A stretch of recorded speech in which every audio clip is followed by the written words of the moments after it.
여러분은 부모님께 돈을 빌려본 적이 있나요? 오늘 제가 전해드릴 이야기는 세상에 너무나 많은 가정에서 벌어지고 있지만 아무도 말하지 않는 그런 현실에 관한 것입니다. 한 아버지가 있었습니다. 정년퇴직을 한 지 3년. 그의 하루는 정해진 틀 속에서 반복되고 있었습니다.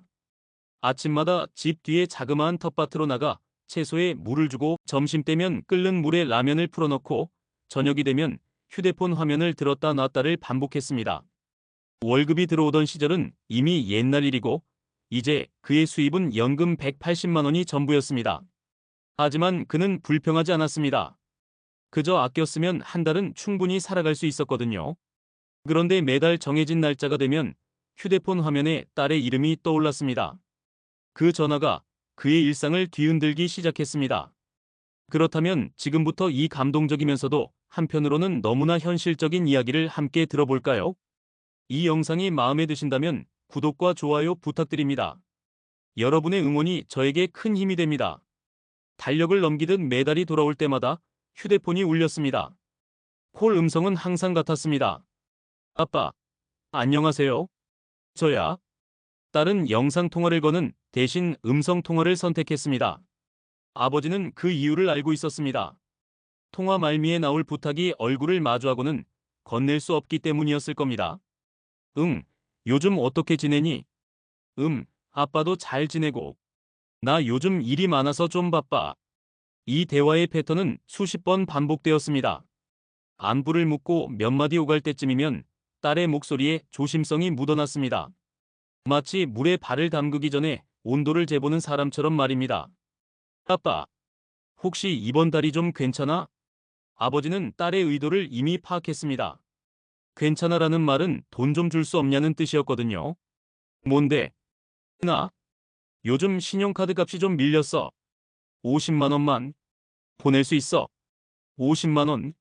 그것은 아버지의 월급의 거의 3분의 1에 가까운 액수였습니다. 하지만 딸이 필요하다고 하는데 아버지가 거절할 수 있을까요? 아버지는 침묵했습니다. 전화기 너머로 들려오는 딸의 숨소리, 그리고 자신의 숨소리만이 들렸습니다. 처음 몇 번은 아버지가 돈을 보냈습니다.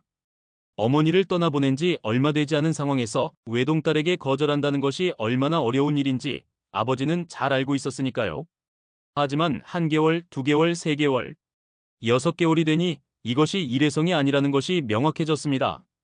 딸은 매달 같은 요청을 반복했고 아버지는 매달 같은 마음으로 돈을 보냈습니다. 결국 그의 아버지의 적금은 쪼개지기 시작했습니다. 응급 상황을 대비해 모아두었던 돈들이 한 장 한 장 떨어져 나갔습니다. 아버지는 그것을 알고 있었지만 딸에게는 아무것도 말하지 않았습니다. 어느 날이었습니다. 딸로부터의 전화가 들어온 후 아버지는 평소와 다른 반응을 보였습니다. 아빠, 이번 달도 좀 봐줄래? 또다시 50만 원의 요청이었습니다. 이번이 7번째였습니다. 아버지는 잠시 말이 없었습니다. 전화기 너머로 들려오는 딸의 목소리가 이제는 단순한 부탁처럼만 들렸습니다. 아니, 그보다는 당연한 것을 요구하는 톤처럼 들렸습니다. 그때 아버지의 입에서 나온 말은 차분하지만 단호했습니다. 딸아, 너 이번 달에도 명품 가방을 샀다고 했잖니? 침묵이 흘렀습니다. 아빤 요즘 라면으로 끼니를 때운다. 점심에 계란도 못 넣고 파도 못 넣고 그냥 라면이다. 너는 100만 원대의 가방을 사고 아빠한테 카드값이 밀렸다고 돈을 요청한단 말이야? 아버지의 목소리에는 화가 없었습니다. 오히려 절망감이 묻어 있었습니다. 딸을 실망시킨다는 절망감 말입니다. 딸은 당황했습니다. 아버지가 이렇게 직설적으로 말한 것은 처음이었거든요. 하지만 딸의 반응은 아버지의 기대와 달랐습니다. 어눌한 목소리가 아니라 날카로운 톤이 전화기 너머로 터져나왔습니다. 아빠, 요즘 물가를 몰라. 그 정도 가방은 사치도 아니야. 모든 사람들이 명품을 가지고 있어. 딸의 말투는 존댓말이 아니었습니다. 마치 자신의 정당함을 주장하듯 아버지에게 대항하듯 내뱉어졌습니다. 근데 왜 내가 이 정도도 못 가져? 회사 다니면서 스트레스도 받고 열심히 일하잖아. 이 정도 명품 가방 하나 사는 게 뭐 하는 짓이야? 아버지는 더 이상 말할 말이 없었습니다. 딸의 목소리에서 들려오는 그 자의식, 그 당연함이 너무나 슬펐습니다. 자신이 딸을 어떻게 키웠기에 이렇게 되었을까 하는 죄책감까지 밀려왔습니다. 그리고 아빠, 내가 힘들어하는 것도 모르면서 왜 자꾸 나한테 뭐라고 하는 거야? 내 인생이잖아. 철없는 딸의 말은 계속되었습니다. 마치 아버지가 자신의 자유를 빼앗는 존재인 양, 마치 자신의 욕망을 채우는 것이 당연한 권리인 양 말입니다. 내 돈을 내가 어떻게 쓰든 아빠한테 뭐라고 할 자격이 없어. 그 순간 아버지의 마음속에서 무언가가 부러지는 소리가 들린 것 같았습니다. 이것이 자신이 길러낸 딸의 목소리였을까요? 이것이 자신이 모든 것을 포기하면서까지 지켜내려던 가족이었을까요? 아버지는 더 이상 대응하고 싶지 않았습니다. 말을 해도 들리지 않을 것 같았습니다. 말해도 통하지 않을 것 같았습니다. 아버지는 말없이 전화를 끊었습니다. 그것은 단순한 통화 종료가 아니었습니다. 그것은 아버지의 침묵이었고 한 가정의 단절이 시작되는 순간이었습니다. 그날 이후로 전화는 울리지 않았습니다. 딸은 아버지에게 다시 연락을 걸었지만 아버지는 받지 않았습니다. 아니, 정확히 말하면 받을 수 없었습니다. 아버지는 매번 전화가 울릴 때마다 청신경이 곤두섰고 손가락이 수화기 버튼 위에서 멈추었습니다. 받으면 다시금 상처를 입을 것 같았기 때문입니다. 처음 일주일 딸은 서운했습니다. 자신이 뭘 잘못했는지 명확하게 이해하지 못했거든요. 명품 가방 따위를 사지 말라는 건가? 그렇다면 다른 모든 사람들도 뭔가를 포기해야 하는 건가? 딸의 마음속에는 자신의 행동이 정당하다는 생각과 아버지가 자신을 이해해주지 못했다는 원망이 뒤섞여 있었습니다. 하지만 시간이 흘렀습니다. 3일이 되고 일주일이 되고 2주가 되었습니다. 그동안 딸은 혼자 남겨졌습니다. 매일 밤 침대에 누웠을 때 천장을 바라보며 생각했습니다. 아버지가 정말로 화났던 걸까? 아니면 상처받았던 걸까? 그리고 점차적으로 딸의 마음 한구석이 무거워지기 시작했습니다. 카드값이 밀린 것을 어떻게 해결할 것인지는 차츰 중요하지 않아졌습니다. 대신 딸의 마음속에는 한 가지 깨달음이 싹트기 시작했습니다. 아버지가 자신을 위해 얼마나 많은 것을 포기해왔는지 말입니다. 생각해보니 아버지의 휴대폰 배경화면에는 자신의 사진이 있었습니다. 그리고 아버지는 명품은커녕 같은 옷을 몇 년째 입고 다녔습니다. 신발도 마찬가지였습니다. 텃밭에서 일하기 편한 낡은 운동화 말입니다. 아버지가 라면으로 끼니를 때운다고 했을 때 그것은 단순한 푸념이 아니라 현실이었습니다. 딸은 그제야 깨달았습니다. 세상의 모든 사람들이 명품을 가지고 있다고 해서 자신도 그것을 가져야 한다는 건 얼마나 어리석은 생각인지. 그리고 아버지의 적금을 들여 자신의 욕망을 채웠다는 생각이 들자 죄책감이 밀려왔습니다. 극심한 죄책감이었습니다. 특히 그날 전화에서 자신이 아버지에게 한 말들이 자꾸만 떠올랐습니다. 내 인생이잖아, 자격이 없어. 그 말들이 얼마나 차갑고 못났는지 이제 알 수 있었습니다. 그리고 그 말들을 받아낸 아버지의 심정이 얼마나 깊은 상처였을지 생각하니 눈물이 흘렀습니다. 하지만 그것만으로는 충분하지 않았습니다. 딸은 결심했습니다. 단순히 반성하는 것만이 아니라 행동으로 보여주기로 말입니다. 그렇게 3주가 흘렀을 때 딸은 아버지 집으로 향했습니다. 버스와 지하철을 갈아타며 1시간을 이동했습니다. 시간이 길게 느껴졌습니다. 아버지가 자신을 받아줄까요? 아니면 여전히 침묵으로 대할까요?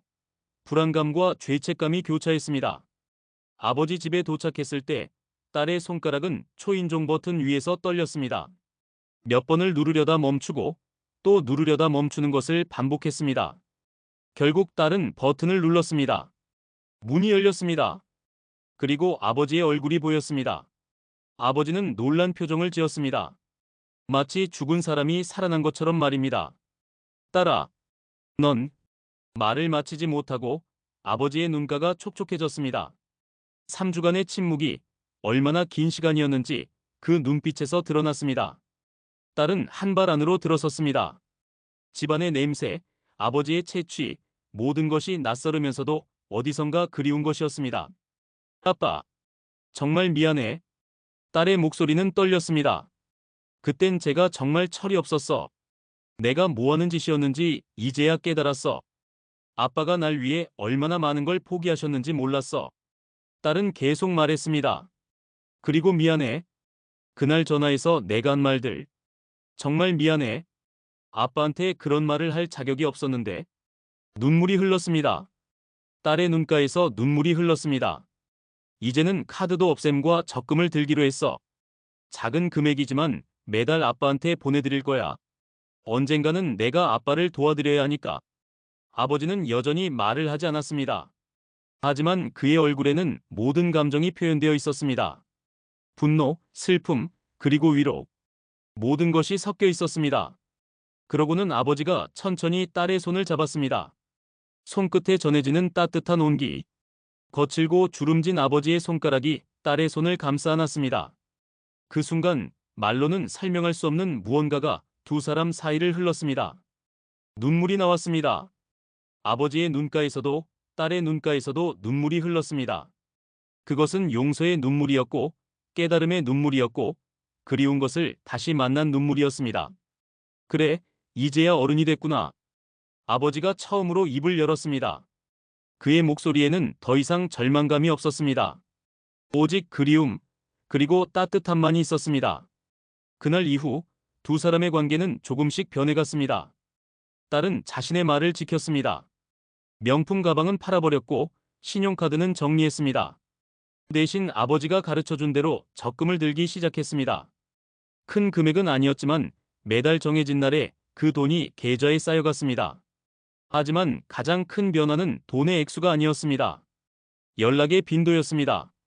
이전에는 달마다 한 번씩, 그리고 늘 돈을 요청하는 목적으로 걸려오던 전화가 이제는 그 이상이 되었습니다. 주 2회, 주 3회, 때로는 특별한 이유 없이 그냥 아빠, 안녕 이라는 인사로 시작되는 전화들이 생겨났습니다. 딸아, 뭐해? 아빠, 난 오늘 좀 힘들었어. 직장 상사가 또, 응, 얘기해봐. 아빠가 들어줄게. 이런 대화들이 일상이 되었습니다. 더 이상 돈은 화제의 중심이 아니었습니다. 대신 서로의 일상 속 사소한 일들이 공유되기 시작했습니다. 아버지가 어제 텃밭에서 토마토가 제일 먼저 빨갛게 변했어라고 말하면 딸은 진심으로 기뻐했습니다. 그리고 딸이 아빠, 난 이번 달에 팀 프로젝트에서 리더를 맡게 됐어라고 말하면 아버지는 누구보다도 자랑스러워했습니다. 매달의 용돈 통장이 이제는 매달의 안부 통장이 되었습니다. 시간이 더 흐르면서 딸은 깨달았습니다. 세상이 요구하는 것과 자신이 정말로 원하는 것이 얼마나 다른지 말입니다. 명품 가방은 소유하면 기쁘지만 그 기쁨은 며칠 후면 사라집니다. 하지만 아버지와의 따뜻한 목소리로 하는 대화, 그것은 매번 새로웠습니다. 매번 감사했습니다. 아버지 역시 변했습니다. 더 이상 침묵으로 세상을 대하지 않았습니다. 텃밭에서 일할 때도 미소가 늘어났습니다. 딸과의 통화 시간이 다가올 때면 아버지는 이전보다 더 행복한 표정을 지었습니다. 결국 돈이라는 것은 인생에서 그렇게 중요하지 않았습니다. 적어도 사랑하는 사람과의 관계보다는요. 아버지는 라면으로 끼니를 때웠지만 그의 마음은 결코 가난하지 않았습니다. 왜냐하면 그에겐 딸이 있었고 딸도 이제 그것을 깨달았기 때문입니다. 세상에는 수많은 가정에서 이런 일이 일어나고 있습니다. 부모님의 은혜를 깨닫지 못해 상처를 드리는 자식들, 그리고 침묵으로 자신의 마음을 감싸는 부모님들 말입니다. 혹시 여러분 중에도 비슷한 경험이 있으셨다면 오늘 이 영상을 계기로 부모님께 연락을 드려보세요. 돈이 아닌 따뜻한 목소리로 말입니다. 이 영상이 도움이 되셨다면 좋아요와 구독, 댓글도 부탁드립니다. 여러분의 응원이 저에게 큰 힘이 됩니다. 감사합니다. 혹시 이 이야기가 누군가의 현실은 아닐까요? 아니면 여러분 자신의 이야기는 아닐까요? 우리는 살면서 부모님의 사랑을 당연하게 받아들이곤 합니다. 자식이 필요로 할 때 언제나 옆에 있어주는 부모님의 모습을 마치 세상의 이치인 양 생각합니다. 하지만 그 당연함 뒤에는 부모님의 무한한 희생과 사랑이 숨어 있습니다. 돈은 많고 많아도 부족합니다. 욕망은 채워도 채워도 끝이 없습니다. 하지만 우리가 정말로 잃고 나서야 깨닫는 것이 있습니다. 그것은 부모님과 함께 나눈 따뜻한 말 한마디, 그리고 그 목소리입니다. 만약 지금 이 순간에도 부모님과의 관계가 멀어져 있다면 오늘 하루가 끝나기 전에 한 통의 전화를 드려보세요. 돈을 요청하는 전화가 아니라 그냥 안부를 묻는 전화 말입니다. 아빠, 엄마, 요즘 어떻게 지내세요? 라는 간단한 인사 말입니다. 부모님은 그것만으로도 충분히 행복할 것입니다. 그리고 여러분도 마찬가지일 겁니다. 이 영상은 창작 스토리이지만 그 안에 담긴 메시지는 현실입니다. 세상에는 많은 아버지, 어머니들이 라면으로 끼니를 때우면서도 자식을 사랑하고 있습니다. 세상에는 많은 자식들이 그 사랑을 깨닫고 후회하고 있습니다. 당신은 어디에 서 있나요? 아직 깨닫지 못하는 쪽인가요? 아니면 이미 깨달았지만 행동하지 못하고 있는 쪽인가요? 지금이 바로 그 순간입니다. 부모님께 감사를 전할 수 있는 마지막 기회일 수도 있습니다. 미루지 마세요. 오늘 밤, 아니 지금 바로 전화를 드려보세요. 다시 한번 말씀드립니다. 이 영상은 창작 스토리이며 실제 사건이 아닙니다. 하지만 그 메시지만큼은 현실이고 우리 모두의 이야기입니다. 이 영상이 조금이라도 마음에 닿았다면 좋아요와 구독, 그리고 댓글로 여러분의 생각을 나눠주세요. 그리고 가장 중요한 것은 부모님께 감사의 마음을 전달하는 것입니다. 우리 모두 함께 더 따뜻한 가정을 만들어가길 바랍니다. 감사합니다.